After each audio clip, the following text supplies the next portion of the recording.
大家好，欢迎收看《震惊最前线》，乌马看中国，我是主持人张宏林。再一次感谢大家收看我们的节目。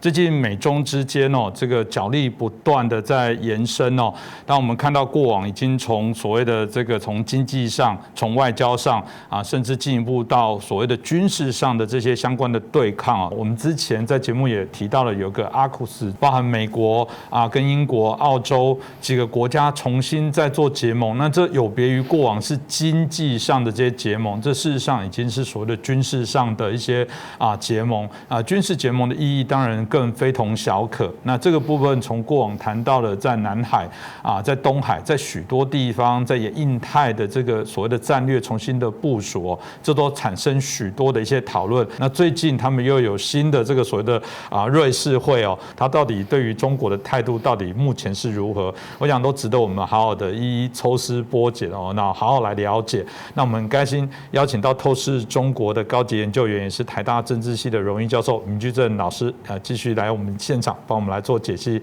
闵老师你好。洪林老师好，各位观众朋友们大家好。是老师，我想刚刚提到这个看起来美国跟中共这个在从军事上来讲是很紧绷的那当然美国的国安顾问苏立文，还有就是中共外事领导小组的杨洁篪在瑞士开了6小时的会所以结果呢？结果到底是好是坏？老师要不要带来我们第一手的这些资讯？当然大家会觉得说前阵不是很紧张吗？就像你刚刚所说的嘛。然后在几次会谈不欢而散之后呢，突然之间现在又说开了会，而且是突如其来的宣布，然后突然就开会，然后结果就出来了。所以很多人说两国关系是不是改善了？应该这样讲，根本没有改变，但是呢，气氛有所缓和。为什么我们说根本没有改变呢？简单说就是我们看看两国之间现在关系紧张了。我们说关系紧张，这真的关系紧张的这个根本原因是什么？简单说就是我们看到，事实上国际上这样认为，我们看到就是中共呢这几十年来，利用一方面美国的天真，另外一方面利用美国的善意，然后开始悄悄的扩张，然后占了美国很多便宜，然后过了大概20年之后呢，甚至可能还长一点点，美国才慢慢醒觉。所以当美国醒觉之后呢，然后开始还手。在这过程当中，中国还利用大外宣啦，利用统战的手法啦，渗透什么的，然后不但渗透这个国际社会，也渗透美国社会，也造成美国社会一定程度的分裂跟动乱。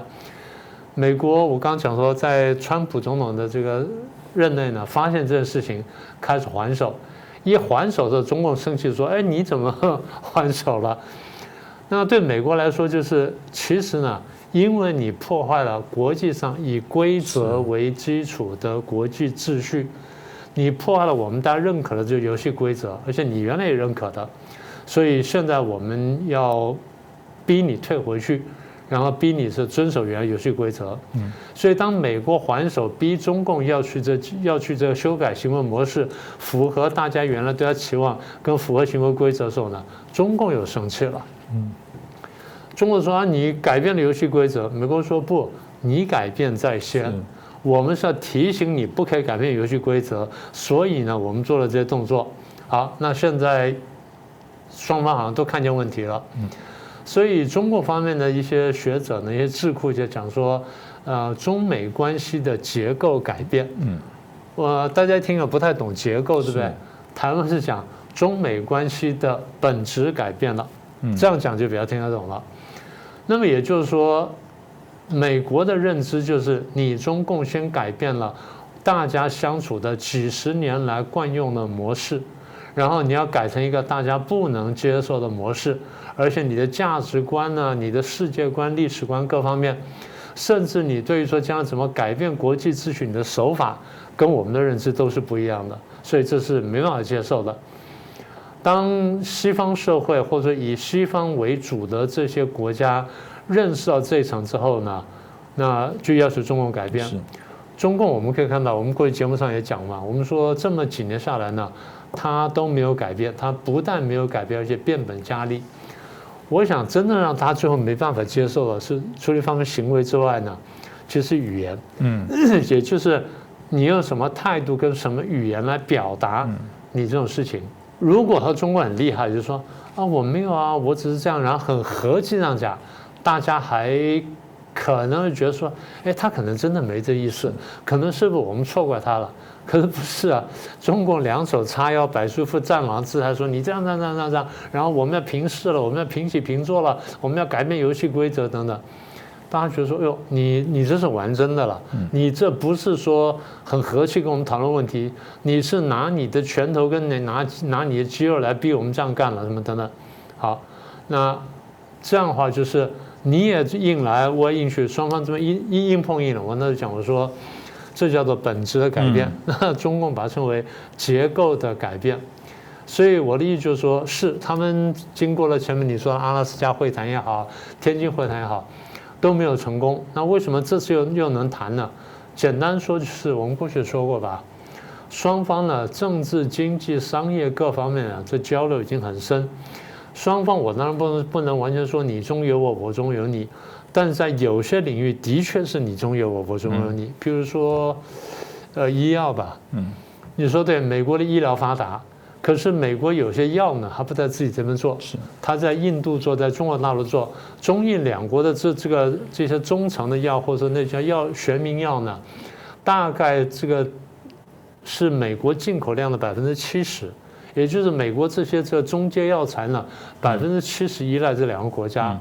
就算中共跟日本不是中共跟印度不是1:1。双方是1:2，甚至1:3，就中共只占1/4的话，美国也吃不消啊。那时候我们就开玩笑，我说中共的药则停一天，美国可能要10几千人甚至上万人啊。所以美国它不可能完全切断。当时大家不是讲说脱钩吗？我不是讲我说不可能脱钩，最多是高科技脱钩脱到一定程度。我把我对你最担心部分呢，我把你削弱。你把我对于你威胁最大的部分削弱，双方这样就可以接受了。所以完全脱钩不可能，因为中共也需要对美国的贸易，美国也需要对中国的贸易，双方其实在这地方呢是绑得很深的。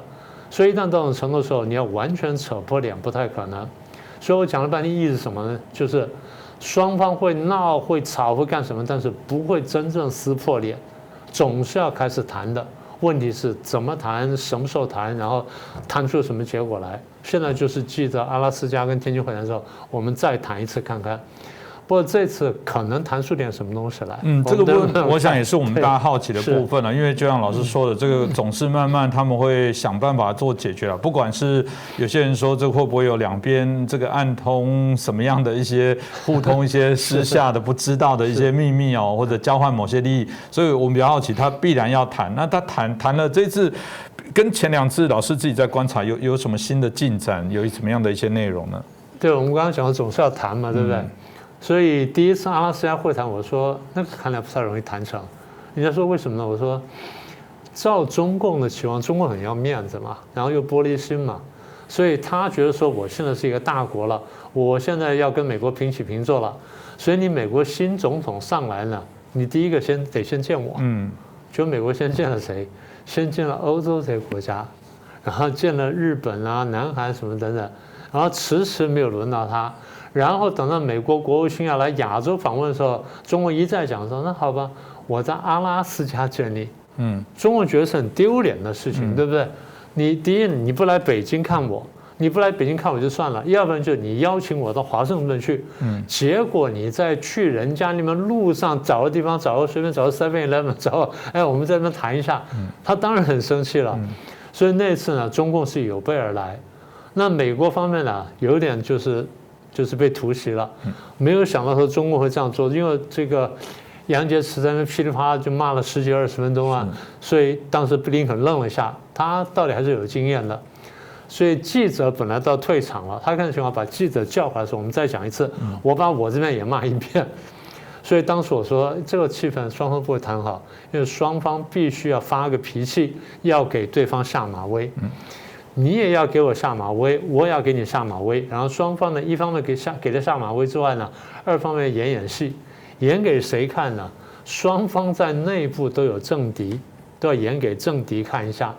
对于习近平来说，就是他要给这些潜在的反习派看看说，我不是软脚虾，我不是被美国欺负的。那布林肯那边就要给共和党看，就是说，你看我不比这个蓬佩奥差，我也很强势，所以双方呢要给对方下马威，要演戏，这第一个。第二就是双方都晓得最后要谈，我们刚刚不是说了要谈，但如果美国摆出的态势就是我准备围欧，我准备打群架，我把我跟朋友关系重新建立起来之后，我这边实力强了，然后这同盟巩固了，我再跟你谈，那你等着吧。所以中国人看说，那好，那我有点准备了。简单说呢，就是双方现在针对对方做动作了啊，互相你来我往，你来我往。做动作有2个目的，第一呢是准备筹码，我们将来谈，我要有一些筹码在手上。第二就是我经营战场，也就把文宣战场啦，把整个氛围啦，乃至甚至说，我跟同盟之间关系呢，我都弄好了。打点完了之后呢，战场准备好了，我们进到战场去。什么叫战场呢？不是这军事战场，是外交战场，外交也有战场了。好，那我们看有哪些战场？美国不是搞了贸易协定吗？是。所以拜登上台之后，贸易协定至少到目前为止没有大的变动，可能过几天就要变了，但目前还没有。这第一个。第二，美日安保重申了，美国跟北约关系在重申了，美国跟欧盟关系重申了。更糟糕就是你刚刚讲的，美国成立了 AUKUS， 成立了澳英美同盟。澳英美同盟就像你刚刚所说的，这个的确是后冷战时期的第一个重要的军事同盟，这事情非比寻常，中共非常清楚。好，那除了这之外，还加码台湾，然后又在各地方搞军事演习，然后南海这边还做动作，所以对你的这个威逼呢做足了。中共没办法，中共也必须回应，因为如果说我不回应的话，第一，我面对美国我气势输了，我这样进去谈判我一定很糟糕。第二就是我说不定还没来得及跟美国谈判，被内部政敌给推翻了，那也不行，所以我也必须演戏。所以我要拉拢俄国啦，拉拢伊朗啦，支持北韩啦，搞大外宣啦，我也在南海军演啦，然后阿富汗撤军问题我也插一手什么等等，然后还不够，我再打出一张大牌出来，我一天到晚用军机去绕飞台湾，我看你来不来？台湾是不会去谈的啦，对不对？美国必须要面对说你对台湾施压，那我得回应啊。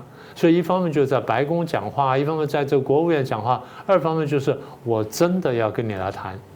所以你也加筹码，我也加筹码，双方都把筹码堆到最高时候再进来谈。那么现在双方觉得差不多了啊，大概能堆的都暂时堆的差不多了，所以才开始要谈了。那中国说呢，好，那我们再来吧。好，怎么来呢？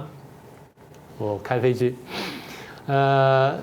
第5天不算了哈，就是前几天，第1天来了38架，他说哇，那创纪录高，当时我就很纳闷，我说怎么会这么多呢？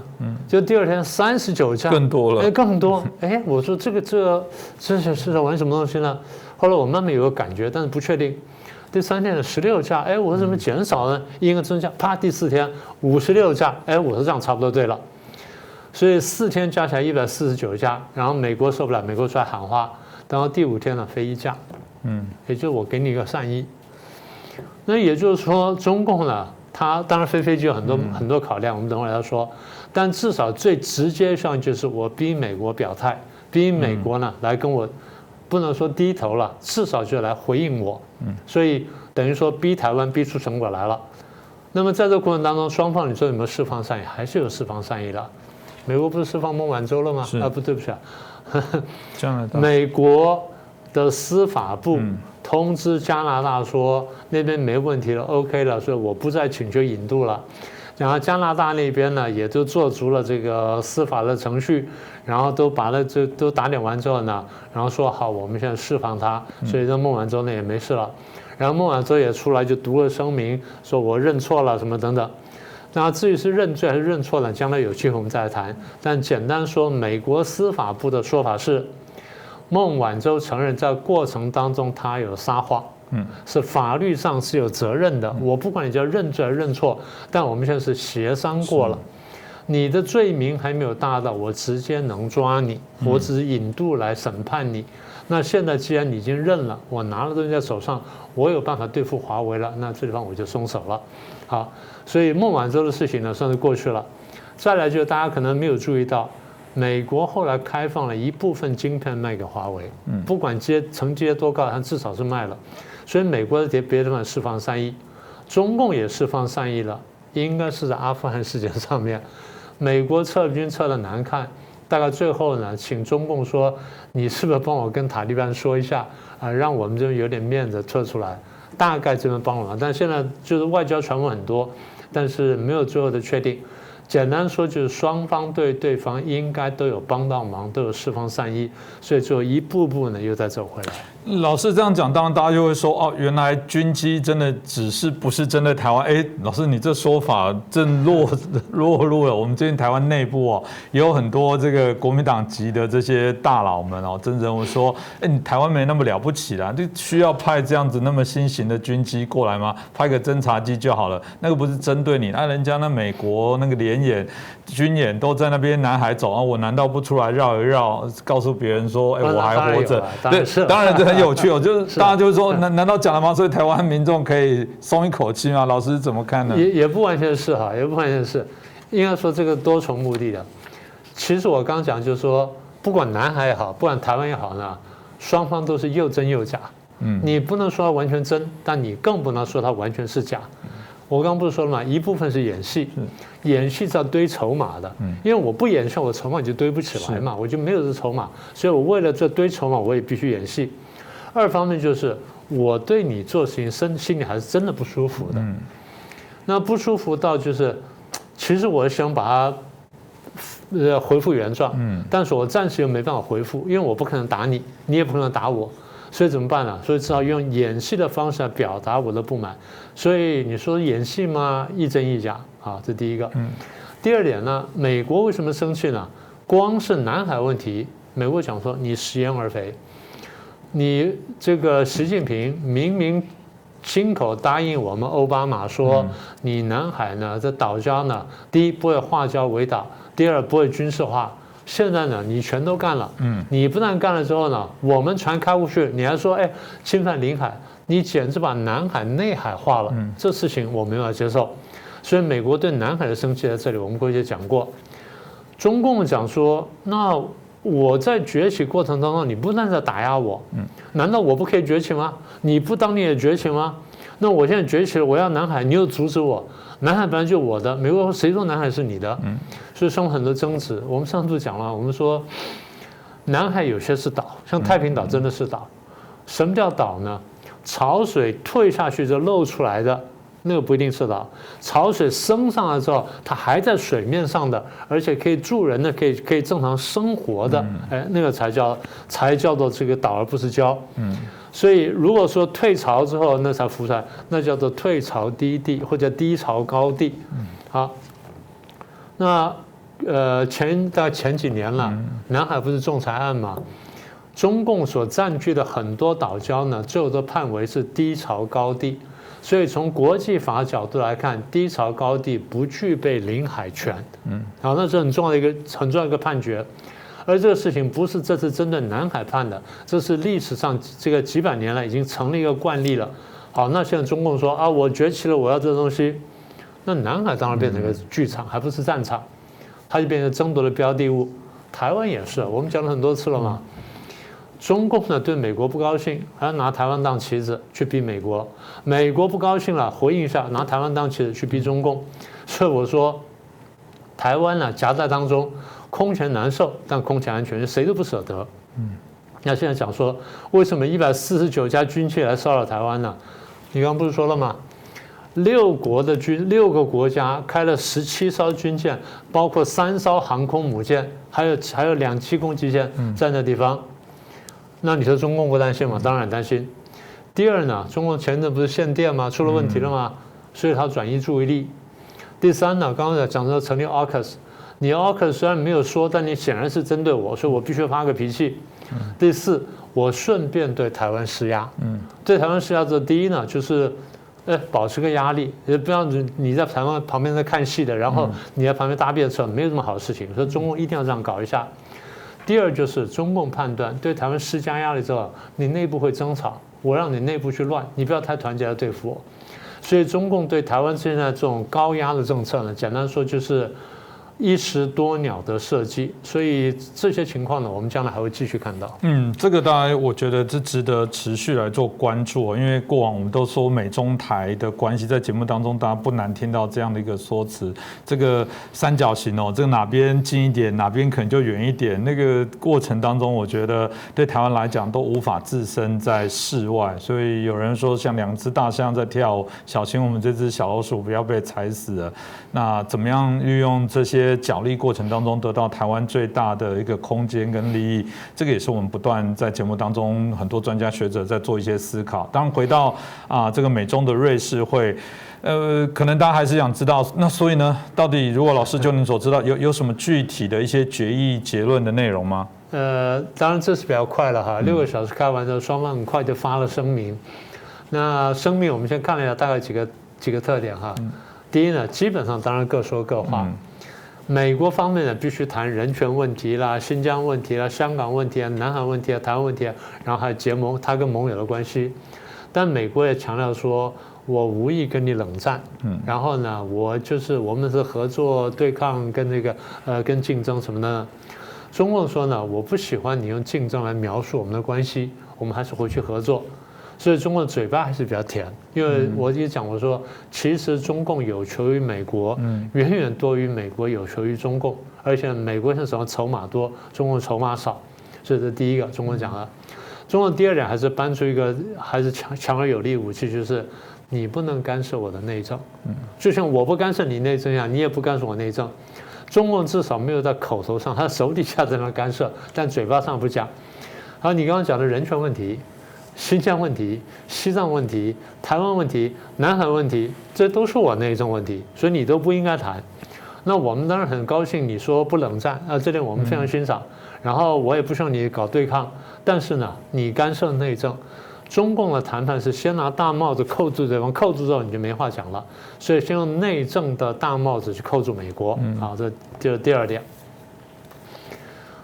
但不管怎么样呢，我刚刚说双方毕竟是这个关系很深的国家，政治、经济、商业、各文化，甚至军事各方面的，不要说气候这些问题的，都有很深的这些互动，所以你要完全切断呢不太可能。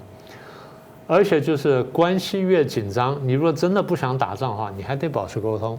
所以必须在气氛很紧张情况下呢，稍微缓和一下。你说破冰也可以，你说缓和也可以，不过这个倒是第二个目的。第三个目的就是我们刚刚讲说，如果无论如何双方都要谈的话，那筹备。筹备什么？大家说啊，那现在是不是就是习近平跟拜登要见面了？应该这样讲哈。如果最近习近平跟拜登不管是真正见面也好，或开视讯会也好，双方呢应该都只是表达一个善意。双方在表达善意同时表达立场，就像我刚刚讲了什么人权问题啦，或者说内政问题，双方再讲一遍。即便双方听了都耳朵伤茧了，还要再说一遍，因为这个东西呢，对内对外你必须做着宣示。但是呢，双方在最高层会议底下，真正会掀开的是工作层级的会议。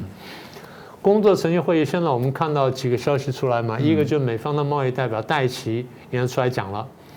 戴琪的话，将来我们可能可以详细分析一下。戴琪话的意思就是说，我们美国准备减免部分关税，他先请国内提出意见提出评论啊，提出建议，提出意见等等，然后看我们怎么来修改。那么也就是说，美国内部得要一个至少表面上一个重新建立共识的一个过程。等到的共识建立差不多了，再把这成果拿来去跟中共谈。但不管怎么样，就是中共一定会想尽办法呢去游说或者在华尔街啦，会对这大科技公司呢，然后去特别示好。事实上我们已经看见了，BlackRock 就这样拿到一些好处了嘛。所以中共会释放筹码，然后用释放筹码的方式呢，用美国的商家去施压美国政府。这中共玩得很纯熟的一套东西。反过来说，美国就很难用中共的商家对中共去施加压力，对不对？这就民主跟独裁的区别。但不管怎么说，我说的意思就是，经过这个过程之后呢，双方会有个工作层级的会议。工作层级会议如果照正常程序的话，应该先从副部长谈起，啊，从副部长或副国务卿这层谈起，然后再逐步往上走，再到部长啦什么，然后再到国务卿。等到国务卿那边都谈定了，最后呢才会是习近平跟这个拜登呢在正式见面谈个什么东西出来。所以大概会分成2个层次的会议，一个是这个工作层级的会议，一个就是正式会议。但我刚刚说了，在元首级的正式会议开以前，现在瑞士会议讲说啊，他们在12月份前后可能会有一个这视讯会议，他现在安排。它具体细节呢，我们再跟大家去说明，然后等它准备好之后，所以现在看也就是说，应该双方是同意这个视讯会议，但是到底开不开得成，内部有没有什么压力，我们还得再看。因为美国内部呢，他刚不是讲说要去寻求这个共识吗？要看共和党怎么看这事情。中共方面呢，11月要开6中全会。所以在6中前后呢，他们内部也得摆平，他还得看看说我有没有什么要小心的地方。好，那现在最后对台湾来说的话，我们要注意一件事情。我们现在看到就是，我们虽然一再提醒大家，我们说无论如何呢，拜登最后一定会去跟中共谈。那怎么个谈？谈什么东西？然后做不做让步？这我们要小心。所以台湾要注意就是。当拜登当这个美国方面，即便是工作层级的跟中国方面工作层级的会谈的时候，美国有没有软化？软化到什么地步，我们得非常小心。第二，我们得动用我们所有的在美国内部的游说力量，也去进行游说。因为中共一定进行游说，我们也进行游说。在美国进行游说是合法的，是公开的，你按照游说法就行了。他这个可以去做了。我们要做的事情就提醒美国。第一，你不能出卖台湾；第二，在关键跟原则问题上面，你不能犯错。中共在看完阿富汗撤军之后呢，他会得到简单结论：拜登政府呢可期。因为这么大一件事情，你搞得这么糟糕，表示说你们有大纰漏。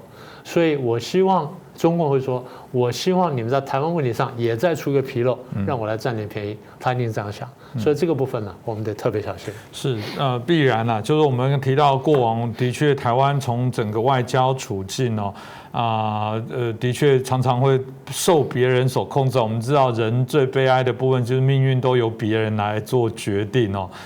台湾还是要努力一下，增加自己更多的一些筹码。那当然内部的共识凝聚的部分，过往许多的来宾明老师这边也提到过，必须要去认清这些相关的事情啊，然后找到我们最好的一些位置哦。当然我们也希望透过我们的节目有更多的来宾学者像明老师这样子非常精准、精细的，然后完整的这些分析哦，可以让关心这个议题的朋友，包含甚至也许都有很多的一些政治相关人物在收看我们的节目，我觉得都可以帮忙找到一个可能更好的答案。那就算不是直接答案，我们也希望透过更完整的分析，让大家了解更完整的原貌。这也是我们希望节目可以带给大家的目的哦。那今天再次感谢明居正老师接受我们的访问，那也感谢大家的收看请大家如果支持我们的节目，帮我们订阅、转传、按赞、分享，那也欢迎留言给我们更多的批评指教。再次感谢大家。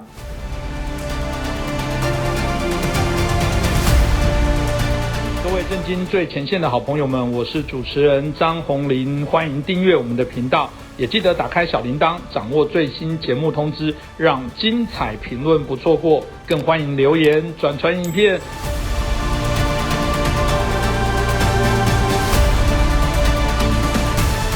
大家好，欢迎收看《震惊最前线》，无马看中国，我是主持人张宏林。再次感谢大家的收看哦。最近有我们的观众来信，在谈到中国内部现在震天价响的在谈辛亥革命，也制作了许多的这些影片哦。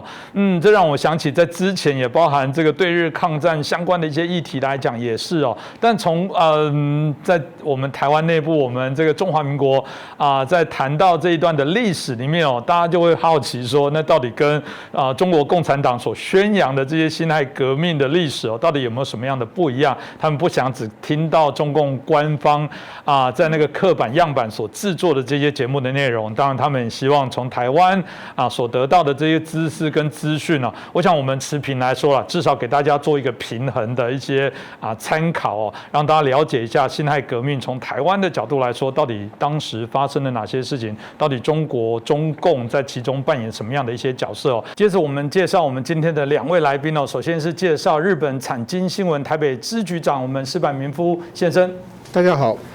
接着介绍我们前国大代表我们黄鹏孝大哥，大家好。是我想一开始就请教一下矢板先生因为这个有人提到说这个有关国共内战认为说这个国共内战当初爆发之后，当然就引发了许多的一些讨论那不管是在中国中共当初宣称要来解放台湾或者是当初国民政府一直希望我们反攻大陆从我这个年纪来讲，事实上都经历了在当时两边互相在校正彼此之间不断的在这个部分来做一些拉拔。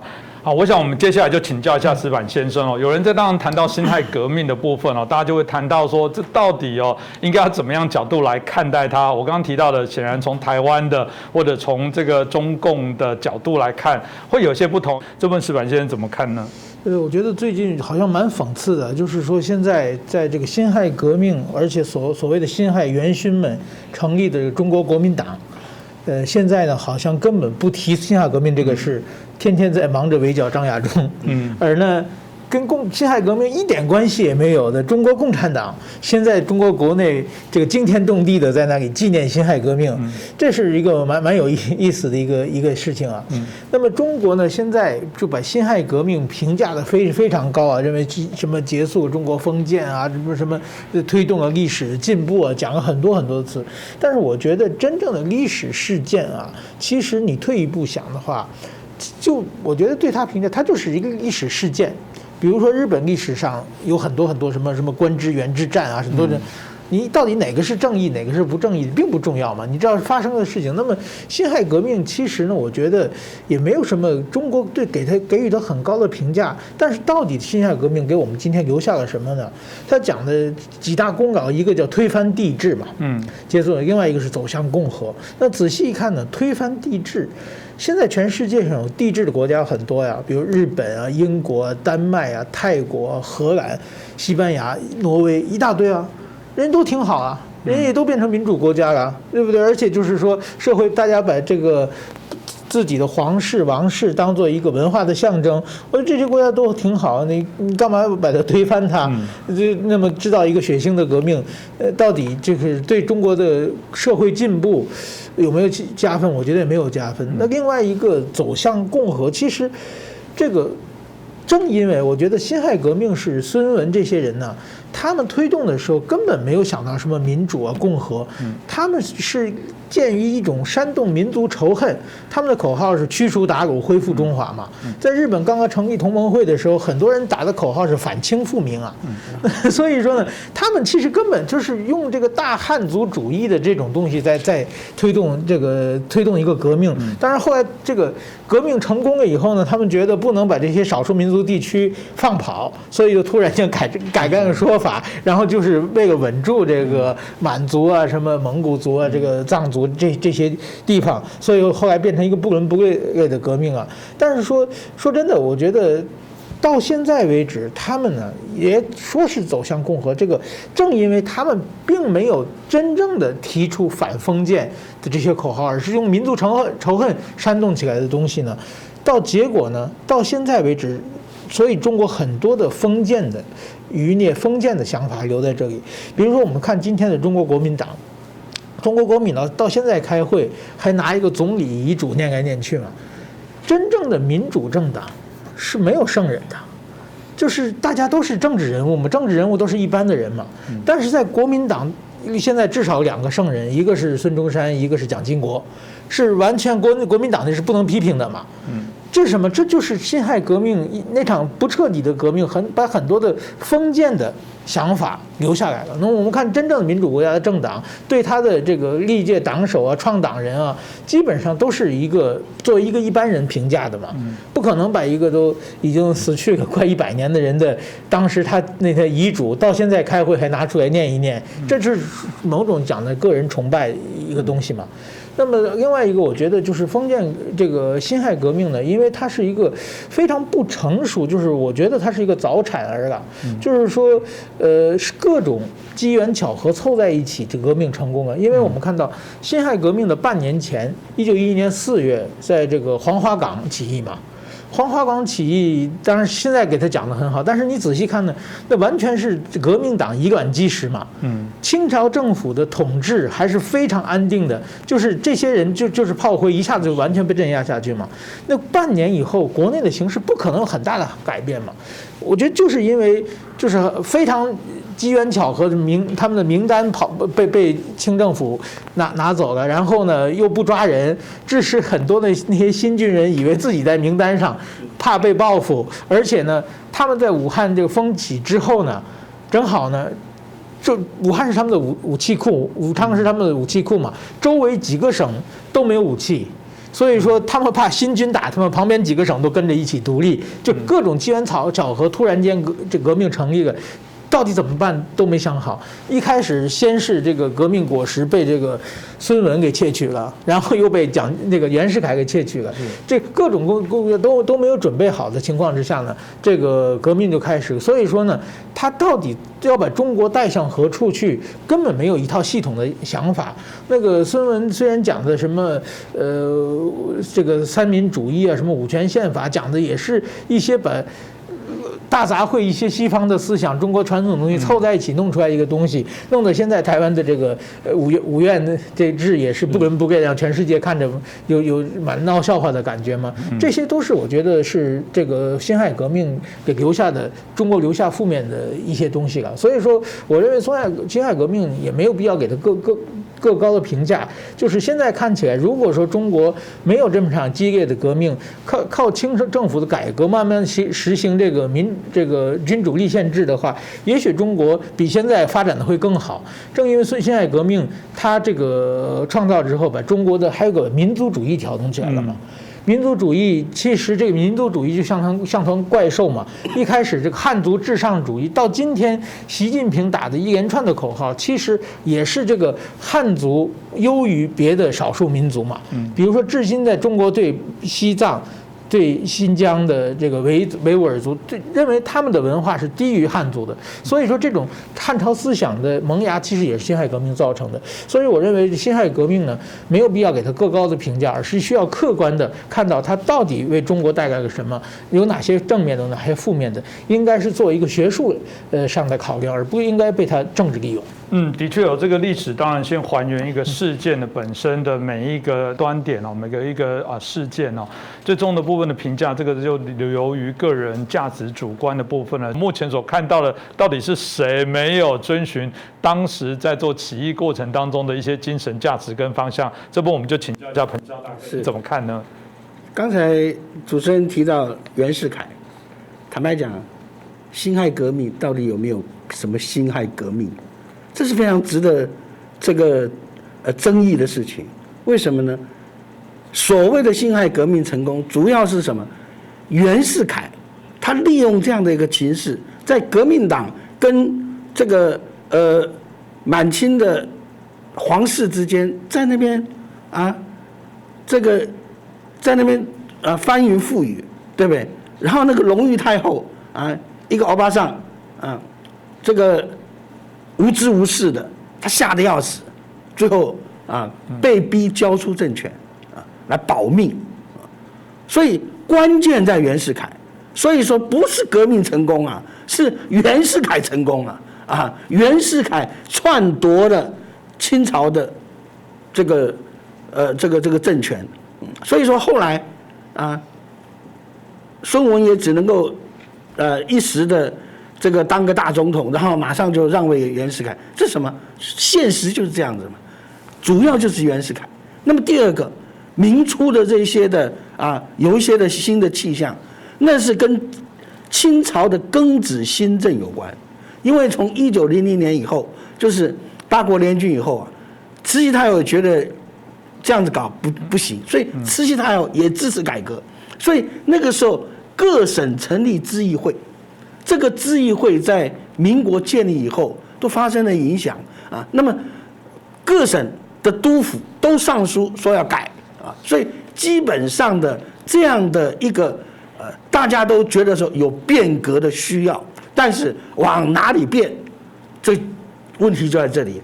刚才石板讲到的这个革命党事实上没做好准备，没错这个为什么呢？因为孙中山事实上这个他只是其中的一支嘛，主要同盟会是什么？各个革命不同的团体，大家的一个联合阵线。同盟会主要的实力在哪？在华兴会，华兴会就是黄兴，以黄兴为主的。那么黄兴这些以两湖的人士、两湖的知识分子为主。那为什么说两湖知识分子这么多呢？因为张之洞的关系。张之洞当两湖总督的时候，他鼓励两湖的知识分子出国留学到日本去所以同盟会后来的发展就是跟日本是息息相关的。但是不管怎么样，这些还是少数知识分子的一个这个意识。刚开始最主要的就是一个民族主义的革命，谈不上什么对于未来有什么样的一个想法。那么所以他们各不同派系之间的想法各不相同。孙中山的主张跟黄兴的主张完全风马牛不相及也，对不对？那么所以后来革命这个民国成立以后，他马上分道扬镳了嘛，马上革命党一盘散沙了。所以说我觉得呢，在这个过程当中，最后辛亥革命沦于什么？沦于说亲失其路，天下共逐，就是以前讲说秦失其路秦朝亡了，天下群雄并起。辛亥革命以后也是这样子清朝亡了，天下群雄并起，大家还是那个老观念，打天下做皇帝。第一个做皇帝的秦氏就是袁世凯嘛，对不对？所以说这哪算革命成功对不对？那么后来的军阀并起，不都是跟历朝历代为了要夺这个夺顶嘛，对不对？所以说这个就是这个革命还是落到了历朝历代的那种改朝换代的观念里面。而且呢，按照孙中山的讲的，应该是一个民主嘛，我追逐民主，民主是多元的。结果呢，后来的这个结果又落入了中国所谓的定于一的一个这种的想法里面，这个窠臼里面。所以最后这个中共是怎么来定义祖国统一，好像为了定于一，其他的一切都不重要了。为了达成祖国统一，所以说这个什么民主什么都不重要了。民主就像习近平讲，民主各国有各国的经验，各国有各国的定义，对不对？那么，所以我觉得说，这个这就是革命的一个最大的问题，就是第一个，当你的政治文化还没有成熟到那个地步的时候，少数人所发起的，最后由军人强人所推动的，借势推动的，那不叫革命对不对？所以后来的这些，你看毛泽东在沁园春里面，他那个词怎么讲的秦皇汉武这个然后这个成吉思汗只是弯弓射大雕，俱往矣论天下英雄，还看今朝。他也是帝王嘛，也是帝王思想，只不过现在的帝王不叫做皇帝变成什么？变成主席、总书记。现在的习近平不也是帝王思想吗？对不对？所以这下哪革命成功呢？过去两蒋时代，它也定于一啊，巩固领导中心啊，对不对？什么叫巩固领导中心？这不完全不是一个民主政治、民主国家里面有的这样的观念，但是他们从那个时代走出来，我觉得说他们没有摆脱那样的一个想法，所以今天我个人的体会，我觉得说我们很幸运在台湾，为什么呢？因为真正的辛亥，如果说辛亥革命成功，最后成功在哪里？成功在台湾了，是不是啊？台湾的民主改革没有流血，这个过程说实在啊，真的是非常不容易啊。然后我们真的不，你看，原来孙中山所讲的“民有民治民享”，后来变成什么？党有党治党享。国民党它也是党国，共产党也是党国，两个党国之间在争谁来统一中国，最后国民党落败，共产党胜利。但是还好，今天国民党落败到台湾来了，台湾的局面小。坦白讲，中国有很多问题就在于说，中国太大了，中国太大了，差异性太大了。但是你用一个想法啊，秦始皇的想法定于一，你要把这么多元的复杂的一个国家，用一套的标准、一个的思想、一个人的领导，来把它统一起来。坦白讲，最后的结果一定是失败，然后造就了一个独裁专制的一个体制。那么台湾自己第一个，台湾不大，对不对？所以比较容易达成一些的共识，而且比较容易大家的思想观念比较容易做一个改变。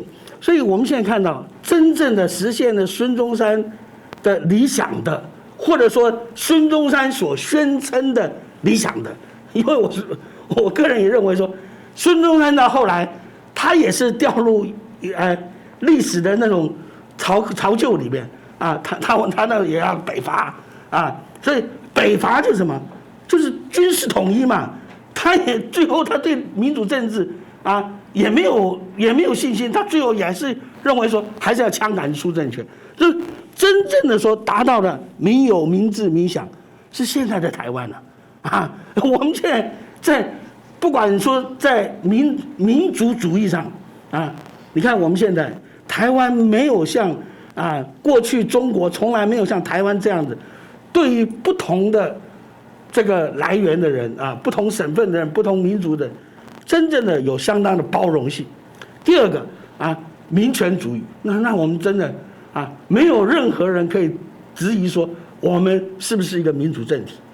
民生主义，我们真正的说在台湾来讲，我们的国民生计各方面真正达到了这个非常这个值得骄傲的地方，对不对？像我们台湾的健保，真的很不容易我在美国待过，我大陆走遍了真的好，我看到我们的健保能够做到这个样子，我们真的值得欣慰，值得高兴。说还好我们在台湾，而且这个整个变革的过程，我个人也有幸作为一个参与者，对不对？那么我回过头来想真不容易，我们真正的达到一个民主国家的这样的一个境界。那么但是呢，说实在，今天反而中国还是非常传统非常这个老派的祖国统一。说实在，当初孙中山从来没有把祖国统一当做一个目标嘛，对不对？他要的是这个革命是为什么？民主革命嘛，对不对？希望说能够达到一个东亚第一个民主的共和国，对不对？那么所以我觉得说后来的这些都是打着辛亥革命的旗号最后各取所需但是呢，很幸运的，我们台湾走出来了，走出一个真正的一个民主国家的这样的一个范围。所以在一个民主国家里面，没有什么叫统一不统一的问题，对不对？每一个个体，每一个人，这才是最重要的，而不是哪一个皇帝重要那么这一点也是我们比大陆强的地方。而且呢，清朝的王跟历朝历代的王都有个共同点，都是没有把接班人搞好。所以未来不要以为中华人民共和国啊就能够百年安康了，对不对？现在我们看到了，他同样的问题，他的接班人问题啊，随着习近平的权力越巩固、越集中，他的接班人问题越严重。所以我觉得说，这些都是我们作为一个民主国家，我们不会有这样的问题，对，因为我们的不管是政党轮替也好，民主选举也好，已经越来越成熟了。所以这里反而形成了一个对比，就是一个民主的台湾跟一个专制的传统老派的所谓的中华人民共和国之间的一个对比。这也是我们在目前的一个世界潮流里面，是我们最大的一个优势。好，谢谢彭孝大哥刚刚的分析哦。这也让我想起中共哦，最近也决定在10月10号扩大来庆祝辛亥革命110周年哦。当然，从我们得到的这些资讯上，它的目的当然就是要把两岸的部分又扣连在一起。那大家就很好奇说，那如果从这样的一个发展脉络下去，所以我想我们就请教一下石板先生哦。其实我们刚刚提到了，最终他还是回到一党的专制专政，形式上不称帝而已，但是所有的这些一切到底有没有符合一个我们期待的为人民更好的部分？这部分您怎么看呢？我觉得中国现在啊，中国共产党政权它成立以后，就是很多的历史人物基本上一个一个全部打倒了。但是唯一一个几乎可以说唯一一个没有被打倒的就是孙中山。这现在就是碰到国庆啊，什么时候有的时候这个天安门广场的照片还把毛泽东换成孙中山，这个天安门有时候把照片展示出来，就是表示他为什么要推崇这个孙中山呢？其实很明显是为了统战台湾，就是这么一个目的。但他没想到台湾这个时空背景的变化，现在台湾这个真正尊重孙中山也就张亚中了嘛。所以说在台湾这个统战的政策也是没有什么大的效果。但是说在同样是辛亥革命，他给予这么高的评价呢？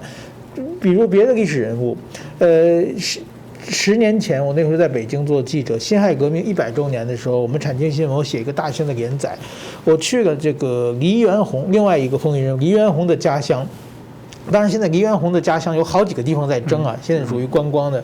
这有一个叫湖北省大悟县的黎家河村，这个地方自称也是黎元洪的家，应该跟黎元洪也蛮有渊源的。我去那个地方的话呢，确实是那时候是10年前嘛，2011年。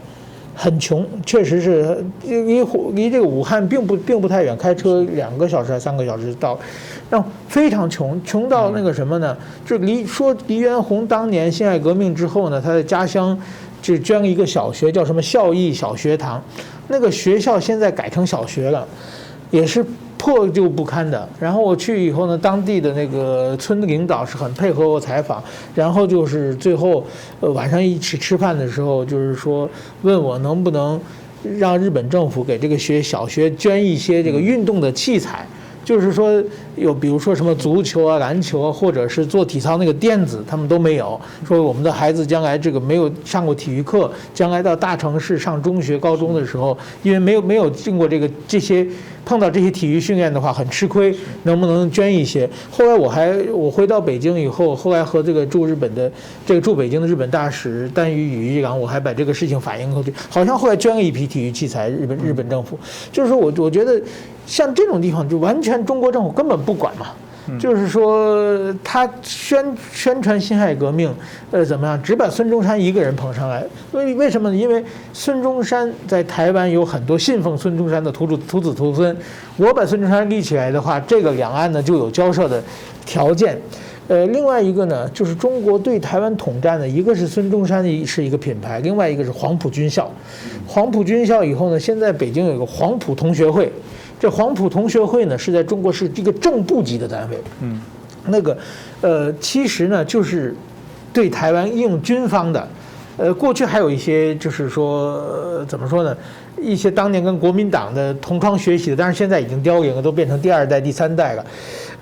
我觉得就是说，通过对军方的各种渗透，来做对台的工作了。我觉得这个也是一个非常重要。最近我们也听说很多台湾的将领是不是跟对方的有各种各样的这个案子在里面嘛，就是跟对方接触的。其实我觉得通过这个因为黄埔是孙中山创办的，然后呢里边有国民党还有共产党，这就有这个国共合作的一个空间。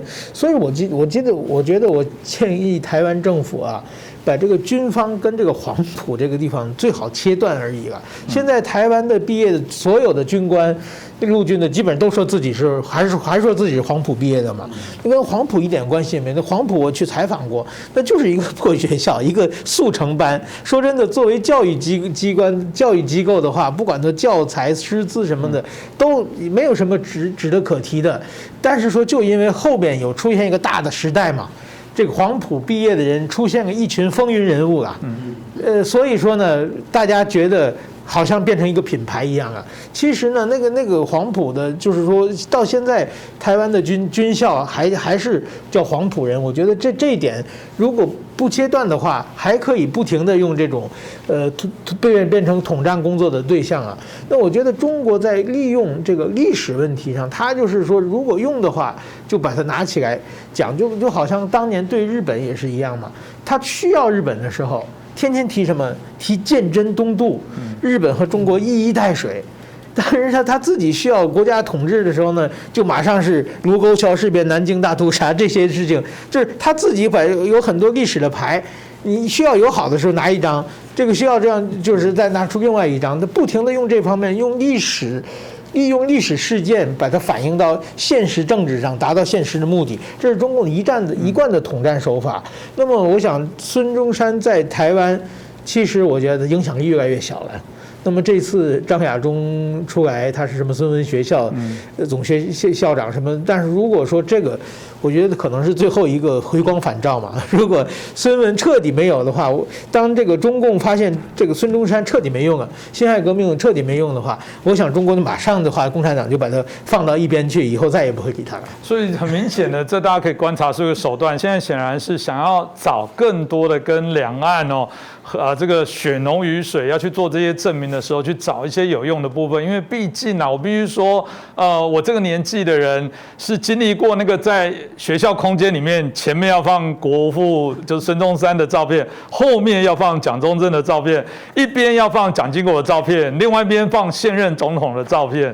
我们是经历过这样的状况，即便是我比较熟悉在立法院里面，立法院现在每一个会议室前面还是摆一张这个孙中山的大头照在前面再搭配到国旗等等这个脉络的部分这个图腾跟图像，我必须说，在台湾许多地方还是这样的一些记忆印象，只是说民众到底是真的把它放在内心里面，还是它已经变成是一个装饰了？那当然，回过头来说，既然中共不断的在提升辛亥革命，在提升孙文在串起两岸共同的这些脉络，这就很好奇说，如果大陆想借由这件事情来做的话，会让两岸之间不可分割、历史共有的记忆，然后借此来一个大家大合唱、大团圆吗？彭教大哥，你会怎么看呢？我觉得，其实中共还在搞什么纪念什么辛亥革命等等的，这代表说他其实对台湾的了解还是停留在过去他对台湾的现况完全的脱离了实际这就是很庆幸了。所以说他的什么统战工作只对少部分人还有点作用那这部分人年纪都很大了都比我还要老或者跟我同代的，对不对？所以说这就是这个代表他们的认知是多么的迂腐，多么的不能与时并进今天我觉得台湾就是一个所谓的开放社会。开放社会什么意思？在台湾真的没有什么叫做了不起的什么伟人没有这些历史的这些的图腾历史的神话我觉得台湾最大的好处在哪？就是越来越人间化。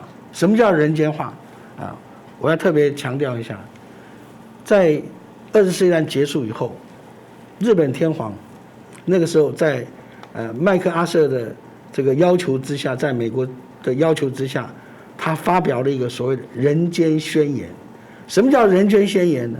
他就简单的讲，就是说他向大家宣布，他也是一个凡人，他不是什么神啊。那么作为一个凡人的这个皇帝啊，跟大家是一样的啊。那么从此以后，让日本人能够摆脱了那种过去的那种这个对天皇的那种半神半人的这种的崇拜啊，然后才能让日本的民主能够得到逐步的落实。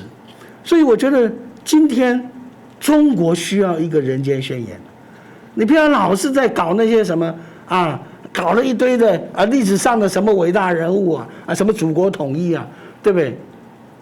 实实在在讲，国家的目的就是要让每一个人啊，每一个个人能够得到一个安居乐业，得到一个生命繁衍啊，得到一个幸福安康安全的这么一个人生啊。国家不该有它独特的使命、独特的任务啊，好像为了国家每个人就应该怎么样。这是一个非常的非常古老的一种概念。还好我们在台湾啊，这些东西都没有了。那么对于孙文跟孙中山到底是兄弟啊还是父子，很多人搞不清楚。那么有人说，哎呀，你看看现在年轻人啊，对历史太无知了。事实上，我觉得说，我们要知道这么多有什么意义呢？对不对？你知道孙文是谁，孙中山是谁啊？辛亥革命怎么回事？跟台湾的现在跟未来有任何帮助吗？没有任何帮助啊！辛亥革命的历史经验啊，孙文的主张也好，能够指引台湾未来的方向吗？我觉得啊，完全脱离了台湾的现实。那么台湾的方向在哪里啊？那么我觉得台湾现在就是真正的所谓的以民为主。为什么？因为我们台湾现在最强的是什么？不是哪个党啊，不是，固然不是国民党啊，也不是民进党，最强的叫公民社会。其实我们台湾啊，经过这几十年来的自然的成长，我们的公民社会超乎我们的想象。公民社会有他们自己的一套的对于舆论的形成、目标的形成，对不对？所以你看到我们台湾，现在我们逐渐的走出了一个人间台湾啊，我们没有在追求什么伟大的什么目标、理想什么，而是说大家都努力赚钱啊，然后大家都觉得说，哎呀，我应该为社会奉献什么。所以当台湾又有什么状况的时候，很多人都很主动的愿意出来无偿的，甚至于还拿出自己来捐献，这种的精神说实在是非常可贵的。所以说，我觉得我们应该对自己要有信心。我说实在，我一再的跟很多的我的学生也好我的一些的晚辈也好，我跟他们讲，我们不要迷信古我们中国有个很不好的传统，就是好像古代很好笑死人了嘛我一直在讲说，我们的知识远超过孔子了，你还把孔子当作什么圣人吗？拜托，对不对？因为什么？因为古代的人他的一生活动半径不超过几十公里对不对？他对世界、对宇宙的了解太有限了。那么我们现在因为时代的不同，对不对？各种的媒体，我们的知识我们的见识，古代完全无法来跟我们比嘛。所以说，我们对自己要有信心。今天我们的现在，我们的未来要怎么样？我们不需要从历史里面去找答案。我们自己现在的台湾人，绝对有能力为台湾如何治理，为台湾如何面对国际的问题、两岸的问题，我们台湾人有能力解决不需要像什么朱凤莲那种管家婆似的没事指指点点骂国民党的主席哪根葱？对，这种管家婆真的对台湾来讲，好像是历史连续剧里的人物对不对？我们哪需要他们来指点呢？对不对？我们哪样东西做得不好？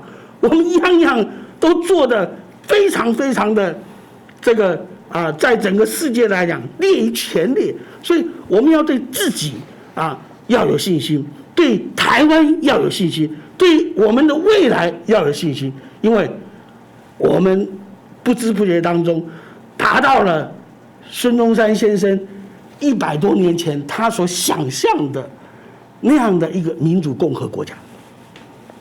这个我想很重要，这也是我们刚刚提到中共借由这个辛亥革命的部分来说到这个国土的完整这个提到孙中山希望保有对于中国的团结一致来说，你台湾背离了这个你们自己国父的这些倡议跟想法。其实但反过来我们说，其实中共现在针对有关我们刚刚提到的在追求自由民主宪政共和的部分，中共自己根本也没有达到，台湾反而在这部分来讲还有一些进展，而这些进展是很多人的努力，不只是国民党这个是非常多民主前辈所建构出来现在的这些模样。对台湾人来说，那个国父真的有点遥远这个部分来讲，大家更在意的是台湾现在不断在进行的内容。所以中共在纪念110年前的辛亥革命，我必须说，在政治上已经落后台湾的政治的速度，我觉得已经数十年以上了。台湾现在在谈到的是，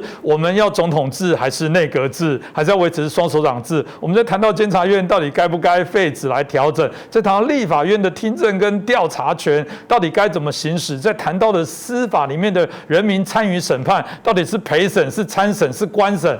拍谁？我们已经跑很远了。你们现在还在谈那个辛亥革命，那个全国的大融合，那个国家的团结，老实讲，离台湾真的太远了。而且我必须说，中共现在在走的是险棋。当你在鼓吹辛亥革命，那某种程度在告诉大家，你要勇敢的来革掉那个错误的、不对的。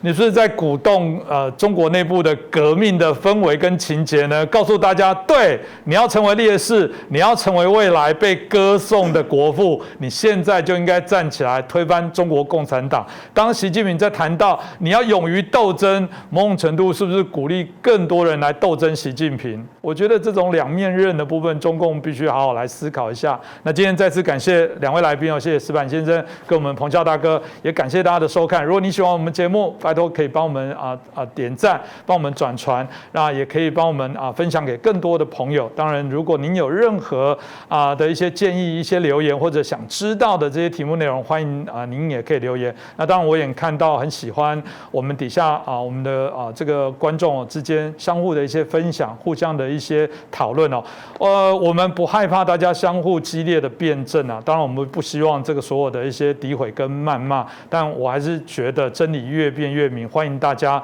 成为我们的线上的评论员，在键盘上大家来交锋，这个也是我们所享受的自由民主那再次感谢2位来宾，也谢谢大家的收看。